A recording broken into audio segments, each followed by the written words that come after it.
শেখ হাসিনাকে ওনাকে step down করার মেন কারণ কি ছিল? তাহলে আপনারা ধর্ষণ করতে পারেননি, সেটা মেন কারণ ছিল? হ্যাঁ, আমি তো এখন স্পষ্ট দেখছি যে উনি এই একজন মহিলা, স্ট্রিক্ট মহিলা, উনি একা সারা দেশকে উনি যেভাবে করে হাতের মুঠোয় রেখে শাসন করেছেন, এটাই তো এই দেশের জন্য ঠিক আছে। খালি খালি আমরা বলছি উনি ফ্যাসিস্ট। এই দেশের জনগণ, এই দেশের যে পুরুষতান্ত্রিক আপনাদের যে অন্যায়, আপনাদের যে কুরুচি, এই এক মহিলার ভয়ে যে আপনারা সবাই লুকিয়েছিলেন, এটাই তো ঠিক ছিল। আমি দেখছি ঠিক ছিল। আমার কাছে তো মনে হলো যে এখন সবাই যেমন বলছে আগেই তো ভালো ছিলাম, এটাই তো ঠিক ছিল।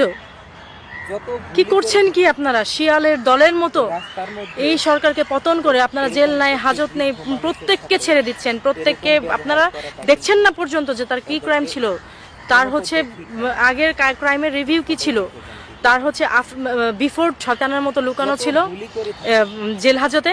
আপনারা এখন সেই সব বের করে দিয়ে আপনারা কি করছেন জানেন? লোকালয়ে শিয়াল ছেড়ে দিয়ে আপনারা